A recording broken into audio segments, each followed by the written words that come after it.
Good morning, everyone.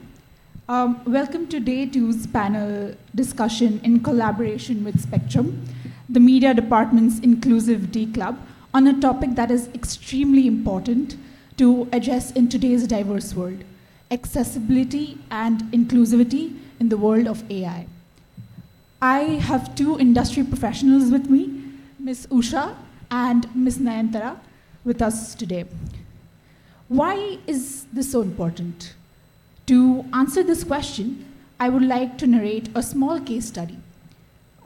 We all use GIFs, right? Some call it GIFs also, I think. So in 2023, a popular GIF platform, Jiffy, partnered with a digital accessibility provider in order to create alternative text captions for 10,000 of its most frequently shared GIFs, making them accessible to users who are blind. This was a big move for accessibility because the video and meme-based language of the internet became accessible to a previously excluded community. Today's panel discussion delves into the same concepts: accessibility and inclusivity in AI. Though the world of AI has had great developments, how accessible and inclusive is it to a diverse society like India? So now we'll move on to the panel discussion. Right, so the first question is, you've probably heard of this phrase, right? The internet will only give you what it's populated with. The internet has always been centered on Western world narratives, leaving societies of countries like India unheard. What role does diversity in data collection play in creating accessible AI solutions?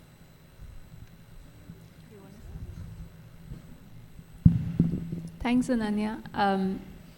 I think that's a great question, and I think we keep thinking about, like, it's a thing that comes up often, that there's a Western worldview that is embedded within different kinds of technical systems, and I think that's a good entry point to think about worldviews within technology.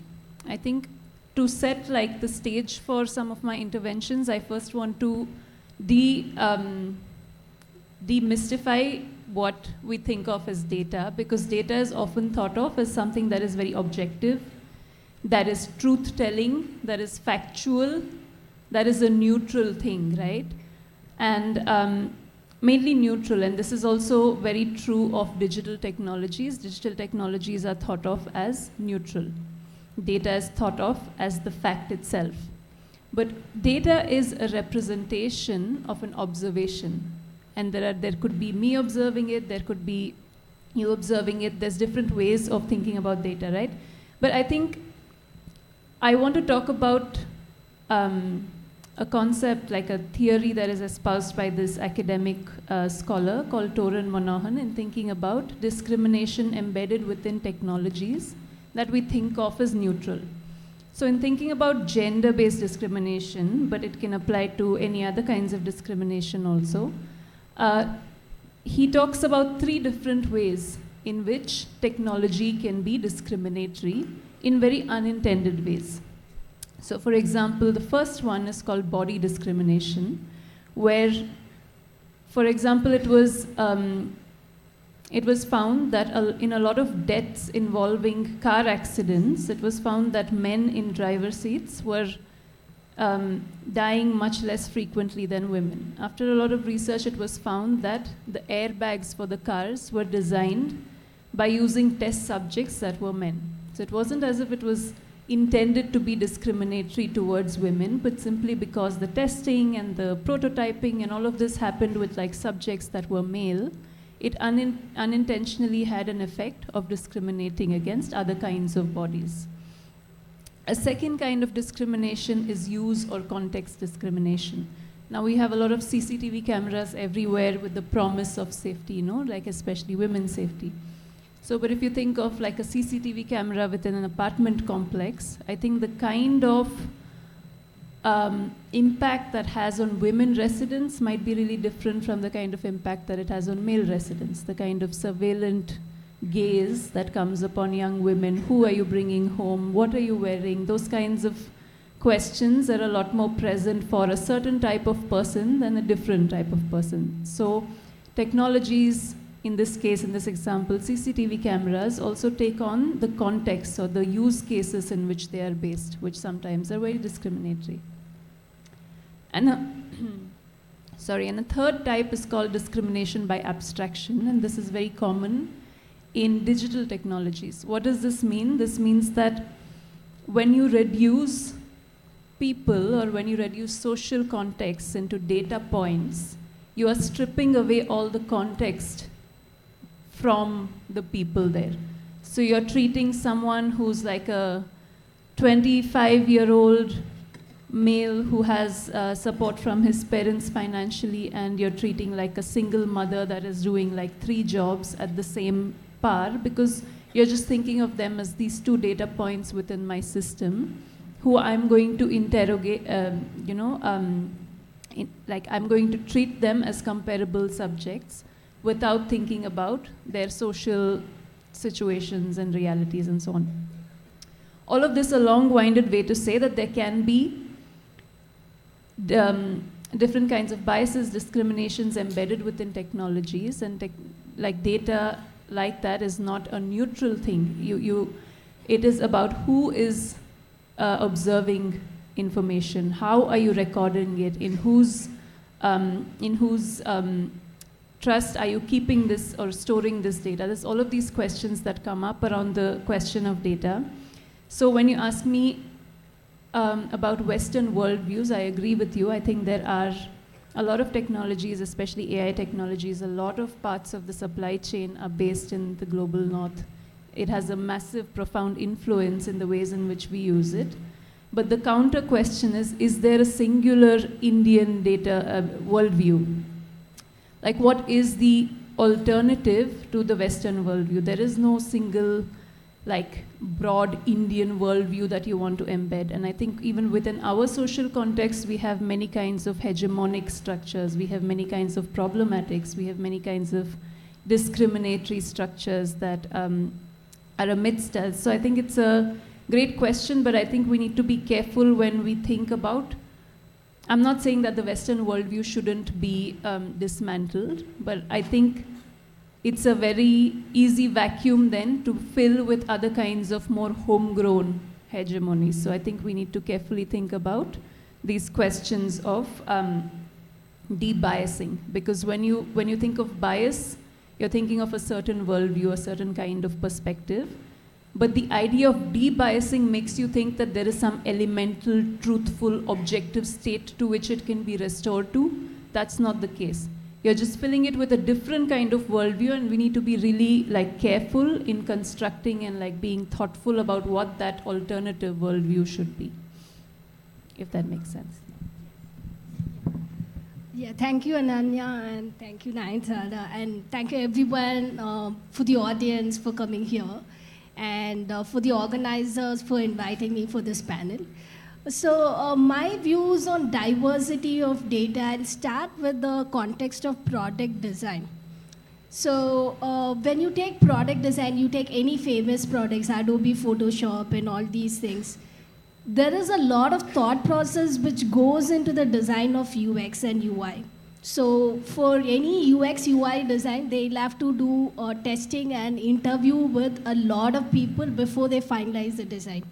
So companies like Adobe, and there are many companies like SAP who are on, they also take into account neurodiverse people, people with ADHD, people with disabilities into account. So when they collect data, they also ensure the data is very diverse enough.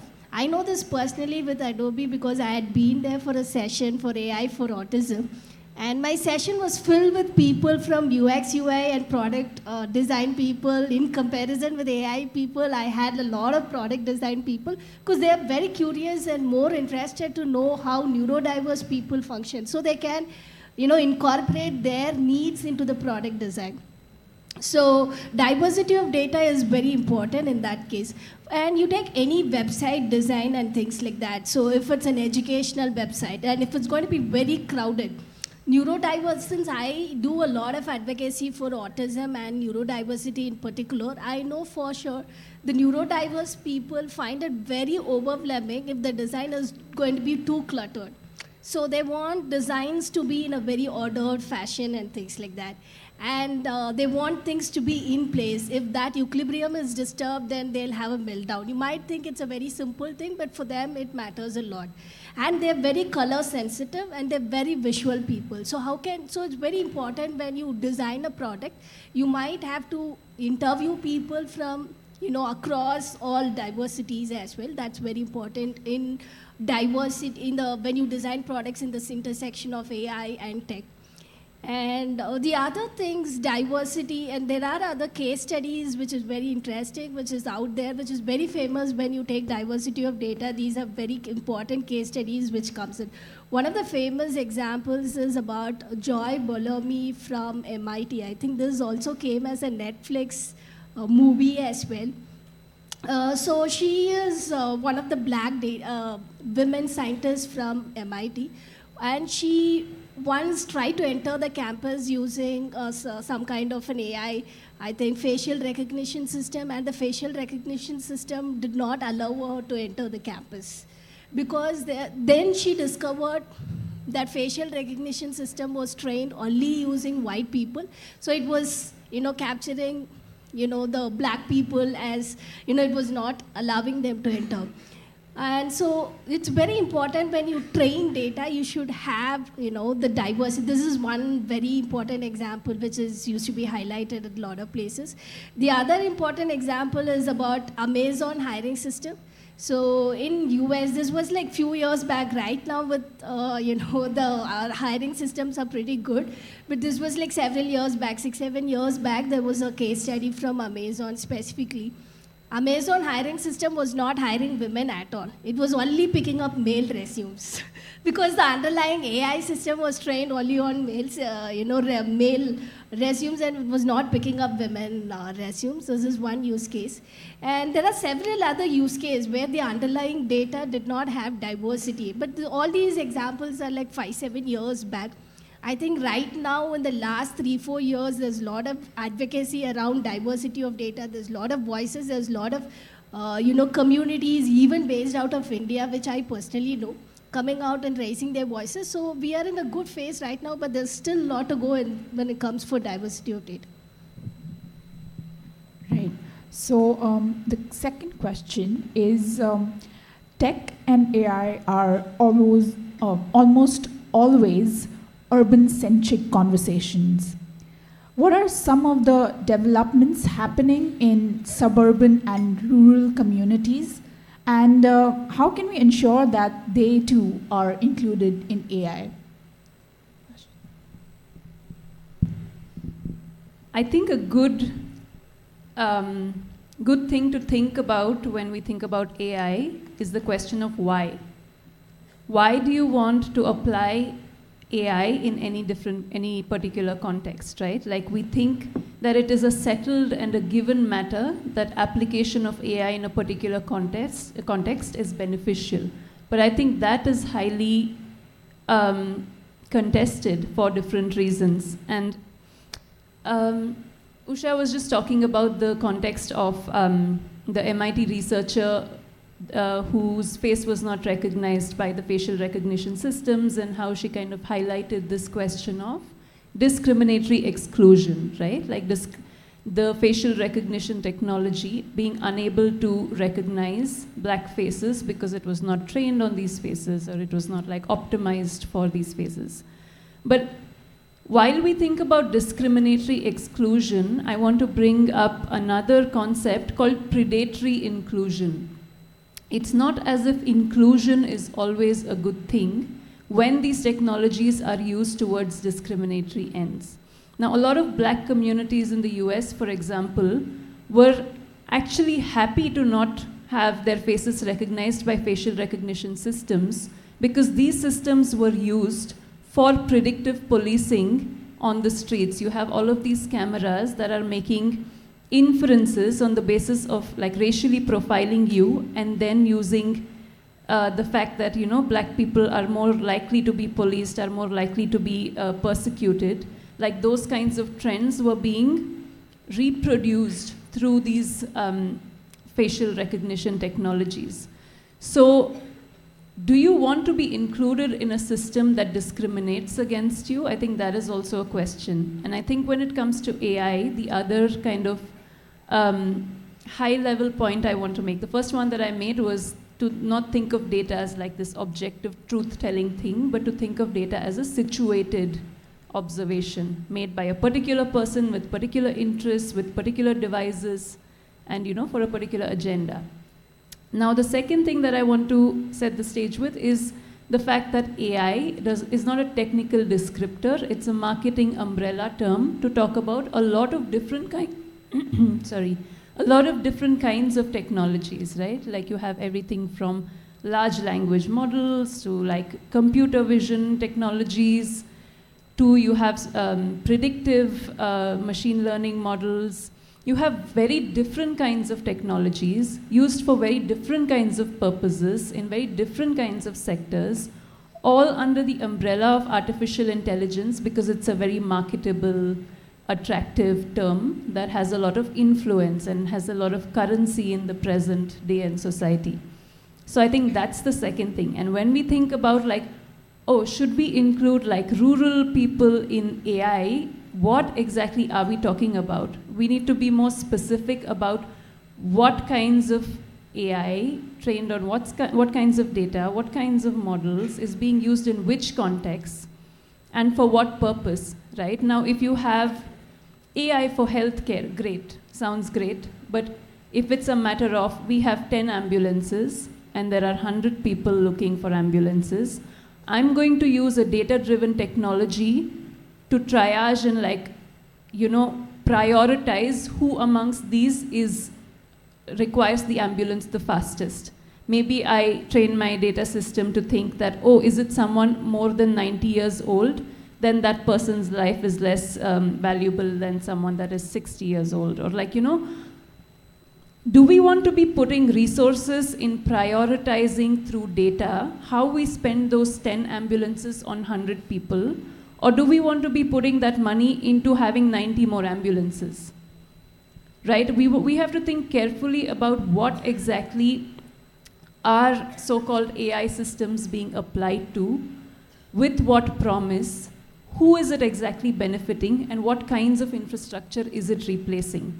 Because a lot of the hype around AI is also, the AI supply chain is profoundly concentrated in different parts. There is a huge monopoly in different parts of the AI supply chain, and there are very specific kinds of beneficiaries of a lot of these technologies. These technologies also stand to degrade and devalue a lot of jobs. So the point that I'm trying to make is maybe that is a good question to ask, and maybe there are certain use cases in which, I don't know, there are rural settings in which these applications might be useful, but I think my point to your question is I think we need to be way more specific about AI, what we mean by that, why it is being used, and how it is being used. And in fact, we have to think a bit more with a wider lens. So for example, one thing that affects rural communities or like, you know, non-urban communities a lot is the energy costs of artificial intelligence. So these days, because there is such a massive demand for AI, what is happening is that there is a lot of data centers that are being built out because you need massive amounts of computational power to train a lot of these systems, right?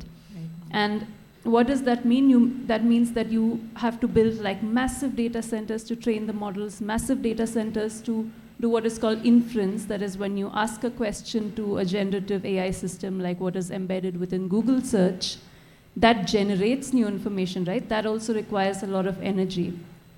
So one researcher, for example, tried to make an easy comparison for us to understand the relative energy terms. So a Google search, initially, whatever was the energy that used to take, a generative AI search takes 30 times more than the energy required by a Google search.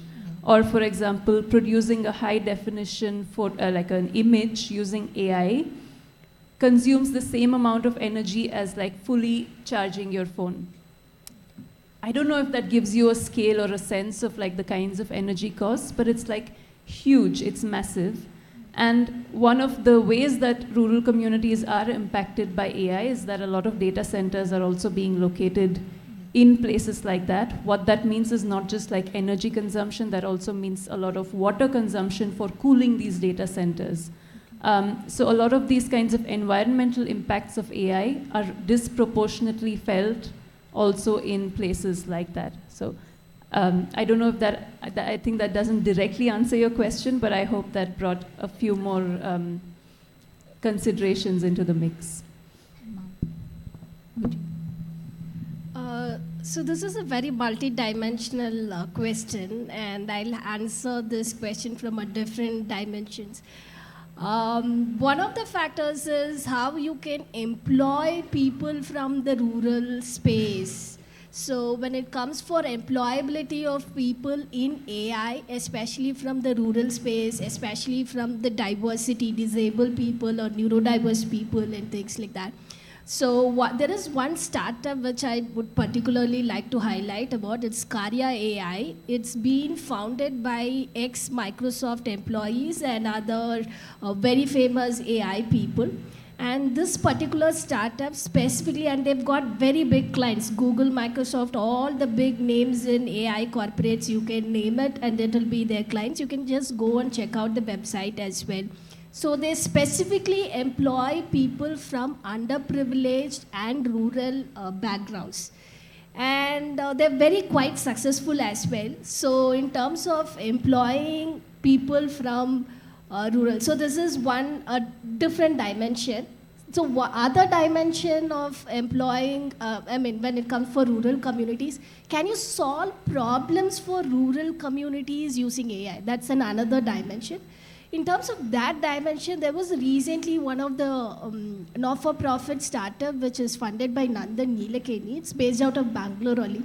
So last year I had an opportunity to visit that startup, interact with all the employees of that. It's based out of Koramangala. So there I came across a very interesting use case highlighted by the interns who are working out there. So one of the use case which they were solving is solve for India, bill for India, and all the problems when you say bill for India, it is about at scale. So India is not a small country or something. So we have millions of people, and there's and solving for huge number of people is one aspect, and solving for a geographical region which is very diverse is another aspect. So that's where it becomes very complex. So because in India, if you take every 10 kilometer, every 15 kilometer, the language changes, the cuisine changes, and even the same language, they have different accents and different words for the same objects and things like that. So there's so much of diversity in India. So it's very complex to solve problems for India at scale. So one of the use cases which they were trying to solve was, they were trying to automate the pension system for India. Indian government has got a pension giving system for old age people. And there is a not-for-profit startup from Maharashtra which has taken over this contract. So the job of that not-for-profit startup is they have a lot of volunteers, and these volunteers will have to go to each and every village and find out all the people who are eligible under the pension scheme, make them fill the forms, and then ensure that after a certain period of time they'll start receiving the pension. This is a job. This becomes very difficult if you have to hire so many volunteers to travel to each and every village in India, because India is a very huge country. This is a very difficult problem to solve. And the not-for-profit startup itself has a very limited budget. So it is impossible for them to get that kind of a manpower to solve this problem. How can AI solve this problem? This is where AI is useful, especially generative AI. So the students, interns have come up with a AI-based tool where they use, it's a big framework, so it uses multiple products. So they've collaborated with another startup called smallest.ai. So this particular AI software, what it does is, you have an Excel sheet where you have the entire phone numbers and corresponding names of the people. So this software will go and pick each and every name and the corresponding number. It will automatically dial. And the person who is speaking, they can speak in their own native language, in any rural language, whatever language it's that, any accent they can speak. What this software will ask a certain set of questions in the same language which the person is speaking. And the person doesn't have to type. The person can speak in their own accent, in their own language, and it will record the things, and it will disconnect the call after recording the answers for each and every question. Using that recorded answers, it will automatically, AI system will go and fill out that pension form and automatically submit it. And there is no human intervention involved itself. Because one of the biggest reasons why the pension scheme was not successful is because there's too much of corruption. The actual pension, if it's going to be, I'm just saying a very vague number, if it's going to be 20,000, there'll be a corruption of 12,000. The middle person gets 12,000 corruption. So here there's no human intervention at all. So the entire system is automated by AI. And, it is working out even for illiterate people. So they're not going to type or something. They're just going to communicate in their local voice. So this is one very solid example how we can build for AI at scale with a very diverse country like this. We can use AI in a very, very productive way. So there's different dimension for this question. I'll just stop with a couple of dimensions. There are a lot of dimensions at which you can approach this question. Okay, thank you. Right, so now a question for you, ma'am. In the discussions about disability, since you have worked with neurodivergence before, the focus is quite limited to physical disability, whereas people who are autistic, have ADHD, or are dyslexic have traditionally not been the primary focus of tech innovations. How can AI systems be designed to cater to the needs of neurodiverse individuals in India? So thanks for asking this question. This question is something which is very close to my heart. So personally, I've spent from 2019, it's almost like 5 years, I've spent a lot of time, I've invested a lot of time in building tools for autistic individuals. So autism is a condition. Autism, ADHD, cerebral palsy, dyslexia, and all of these conditions falls under the umbrella term of neurodiversity. So I've been specifically focusing on AI for autism. So I'll highlight some use cases of autism. Autism and ADHD are co-occurring conditions for certain individuals as well. So there are some commonalities, but my research was specifically for autism. So some of the use cases which I was trying, autism is a spectrum condition. So first thing I was trying to create, I'm a data scientist by profession, so I thought, why can't I use what I specialize in and then create an awareness through tech? So wherever I get invited to a lot of companies to speak on AI for autism, so wherever I go, I do a demo of all the products which I have built. If you wish to have a look at those projects, you can just Google out my full name, USHA space RENGARAJU, GitHub. So you will find all these tools which I'm about to talk now in my GitHub repository. It's an open source project, so you can go and look that out as well.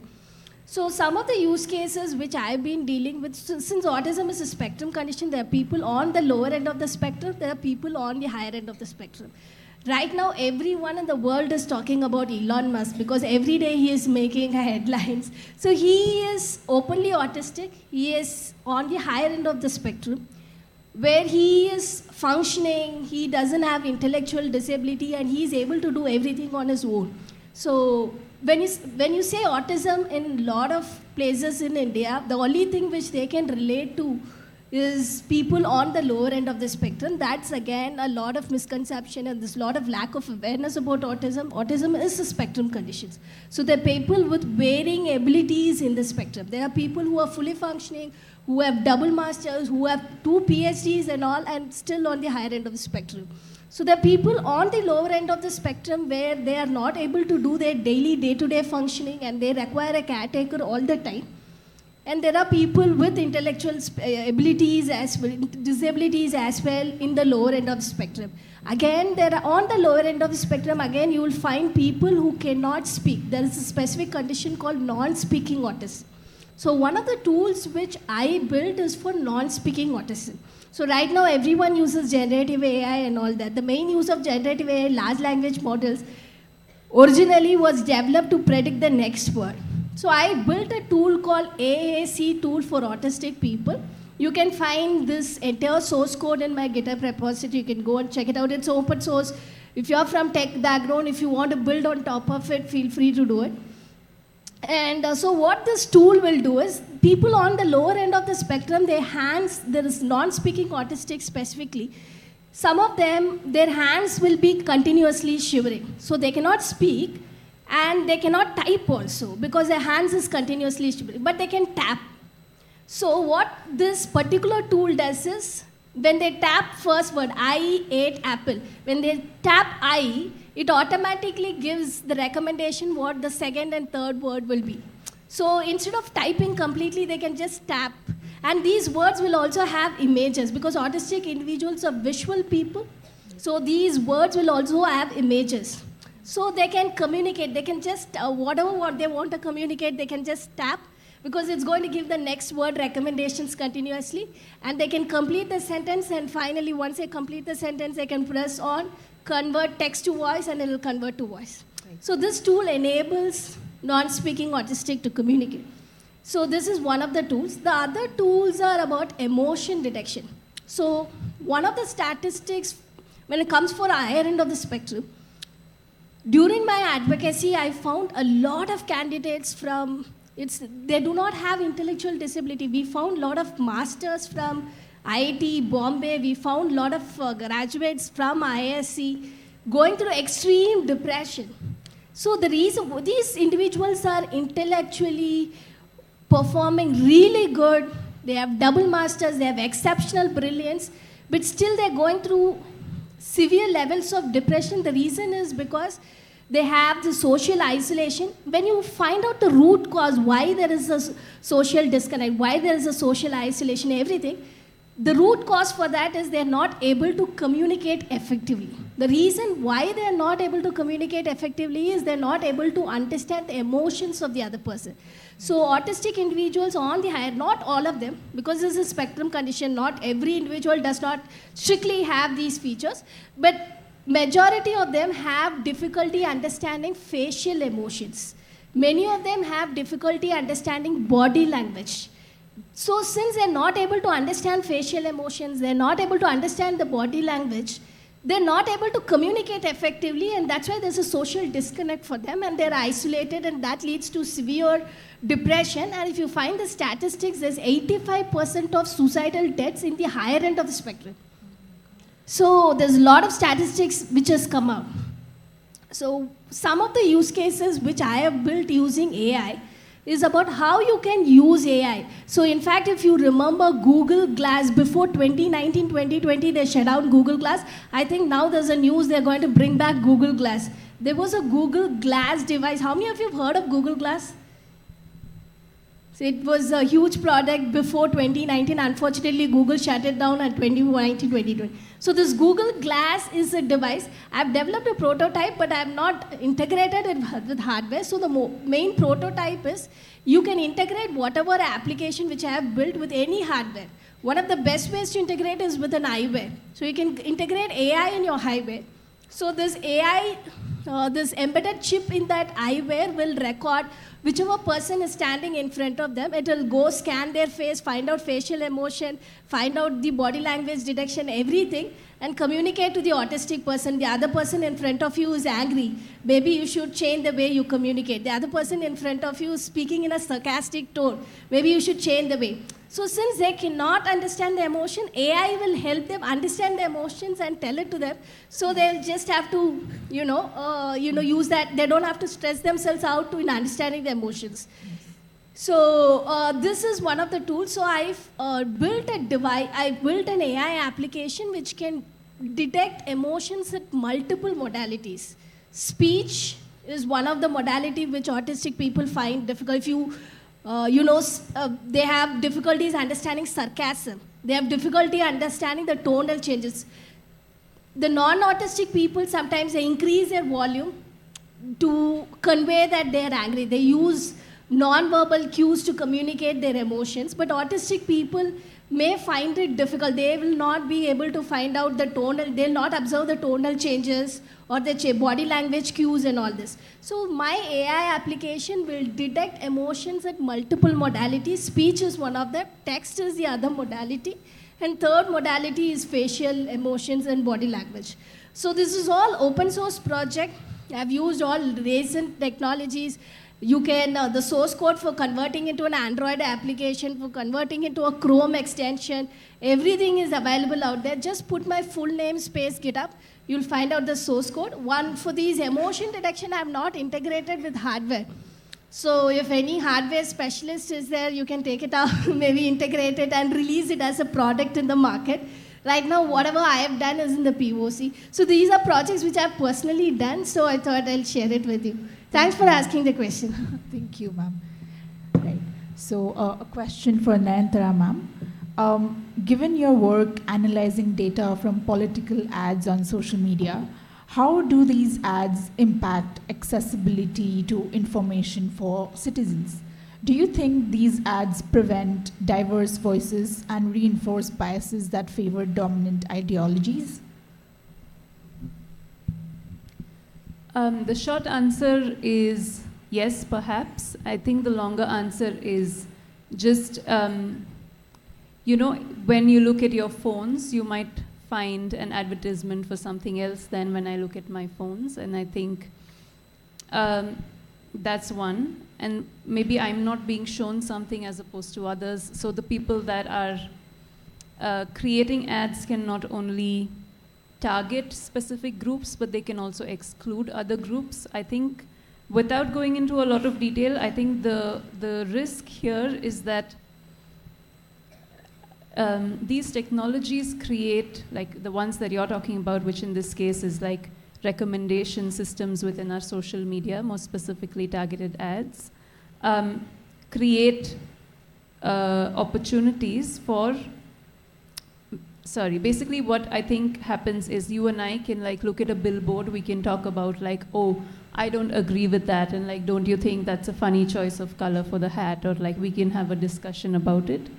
But I think when you have information targeted to you on your devices, there is no longer that shared sense of reality to some extent that we cannot have a conversation about. So the same political party might be targeting seniors or like more conservative people to say that, oh, I don't know, maybe we should not have LGBTQ rights. Or they can then be targeting the same kind of demographics of people with queer sexualities, for example, to say that we will legalize same-sex marriages. So you can have very oppositional, different kinds of messaging going to different kinds of targeted groups. So I think it definitely does increase the chances of perpetuating bias, because, for example, one thing that happens a lot that I've seen within advertisements is like, if me as an advertiser, if I'm, let's say, Greenpeace, and I want to create some advertisements about climate change and how it's affecting the coastlines, if I just say, show this to 100 people on advertising platforms, it automatically gets optimized to younger people. I didn't select for younger people going to Christ College to see the ads. But what the platform does is it thinks that, oh, younger people are more likely to be interested in issues of climate change than older people.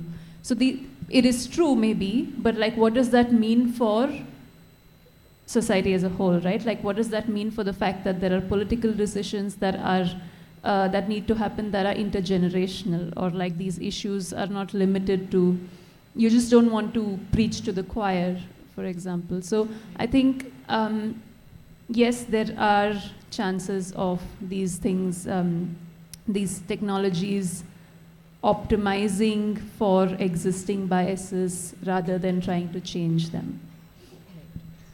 Okay, thank you, ma'am. Right.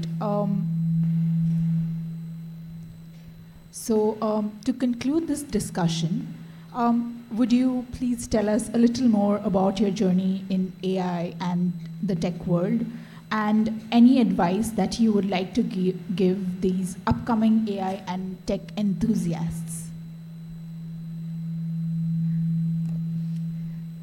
So currently I teach AI at a lot of university. I'm a professor. I practice at a lot of universities. In the guest, I'm not a full-time faculty. I'm just a guest faculty or a part-time faculty in a lot of universities.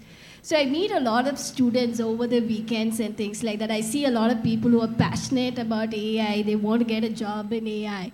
So one thing which I would always recommend is don't learn something. It's not AI, it's about anything or any tech or any domain or field.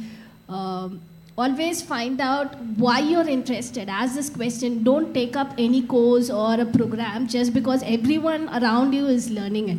Always try to find out why you're interested. Ask a question why you want to learn it and why you're interested.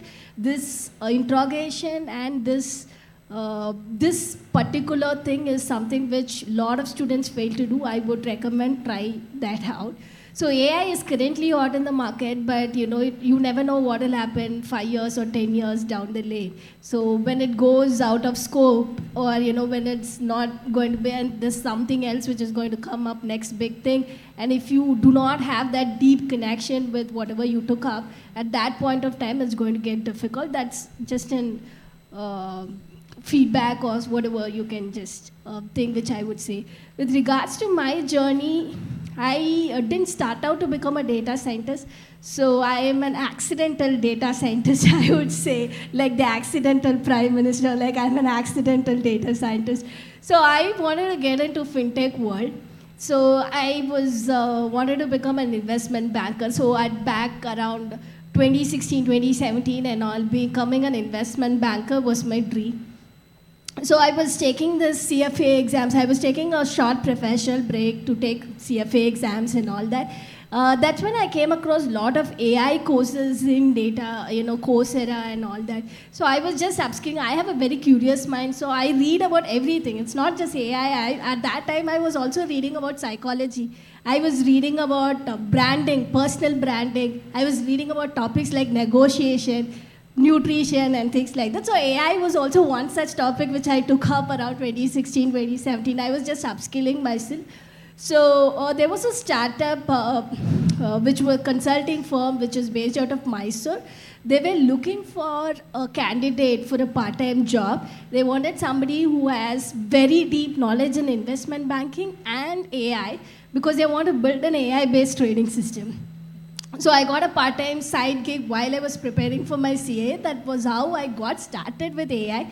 I would say I was just lucky to get the right opportunities at the right time. So back in 2017, 2016, that time there were not many women professionals in AI back then. So I got a lot of opportunities. So any event which I have to go, literally, there would be they were not able to find one example which I would give is IIT Madras Shastra.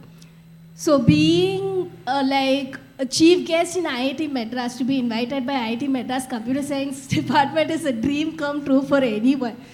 So IIT Madras was not able to find even a single women speaker for 2 weeks straight. They were hunting down a women speaker in Chennai and they were not able to find. So that's why they had to come to they have to look at other location, and in Bangalore also they were not able to find women speakers for their event. And I received an email one day, keynote speaker for one of their IIT Tech Shastra. They have different, Shastra is one of their annual flagship event. They have multiple, sub-events inside that. So a lot of opportunities came because there was scarcity of women around that time. Like literally there was nobody else to do a lot of events. So I ended up doing a lot of events. And maybe what worked out in my favor is a little bit of luck and a lot of social media activity, I would say. And so, yeah, that's how I'm where I am. I mean, if you want to learn more about what I do professionally, I would say head on to my LinkedIn profile. Put my full name, USHA RENGARAJU, space LinkedIn, and you will be able to get, and go and follow me on LinkedIn. I do a lot of work around diversity and inclusion. I do a lot of work around the generative AI at the moment. So I do keep sharing certain tips and tricks on how to upskill yourself in data science. I would share a lot of resources to get started in data science. All these things I share in LinkedIn. I'm more active in LinkedIn compared to Twitter, Instagram, and all that. So if you want to keep in touch with me, I think the best way would be to head on to LinkedIn and things like that. Professionally, I've done a lot of things.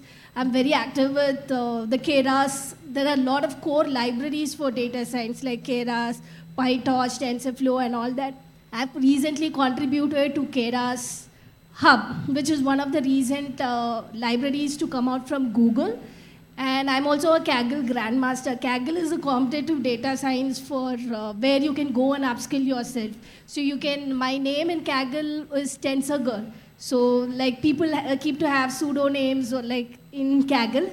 So if you, Kaggle is a great place for you to upskill yourself. So if you wish to go and look at my Kaggle profile, the notebooks which I have created and all that, just search for TensorGirl space Kaggle, you will find. And so there are a lot of other things like, which I professionally, I lead a lot of communities in data science like Google Developers Group, Women in Data Science. If you want to read more about that, my LinkedIn profile will be the best place. Rather than me telling it here, you can just go read it for yourself. Thank you, ma'am. I guess I want to say that, there's a lot of exceptionalism around technology, as if technology is the domain of a certain kind of person, whether it is a technologist or someone that looks a certain way or whatever. So I guess I would say that technology is also a lot about power. And I think technology is reshaping a lot of different parts of our lives. So I think one is to not buy into that exceptionalism, to understand that you have stakes and that you have a voice to also contribute to that discourse. And the second is that a lot of social problems in society, there is always like a ready-made tech answer, like a tech solution to like different kinds of social problems. And I guess we need to think what that kind of narrow focus on technology does. So like, the saying that if you have a hammer, everything looks like a nail. So I want to give you a quick example that basically there's a lot of predictive AI is pretty common, and one of the applications is to look at, predict the risk profile of different people to commit crimes, right? Now, if you think about it as a purely technical problem, as a purely computer science problem, you will think that there are some fixed factors and there are some things that are shifting, and the shifting factors is what you predict. Now, the fixed fact that we have before us is that recidivism rates. What is recidivism? Recidivism is the tendency of someone who has committed a crime already to commit a crime again. So I think in a lot of like policing, it is understood that recidivism rates are pretty high. Someone who's already committed a crime is more likely to commit a crime again rather than someone who's not committed a crime. Now, if you take that as a given, and if you take that as a technical problem, you're just going to solve for how can I predict the likelihood of this person to commit a crime. And then there will be, I don't know, racial factors, socioeconomic factors, all of that creep in. That mathematically might be right. It might be true that someone from this particular neighborhood is more likely to commit a crime and so on and so forth. But if you think about that as a social problem, then you start to think about the recidivism rates not as a fixed constraint, but as a problem to understand, as a social, like a subject of social change, right? Like, why is it that people with who have grown up around violence are more likely to commit a crime? Can people who are deprived of resources growing up, who are deprived of employment, if they have a different way of life, can that change outcomes of crime? I think those then become social questions that you try to think about in different ways, and perhaps technology is one of those ways, but you're not solving as a technological problem a question of a social issue. So I think one thing that I would say, especially as media students, is that a lot of AI, there is so much hype around it that no one even knows often that what is being talked about when you're talking about AI for transportation, AI for agriculture, AI for education. It obscures, the term obscures more than it reveals. I think there's a lot that one needs to understand before putting your weight behind a particular initiative.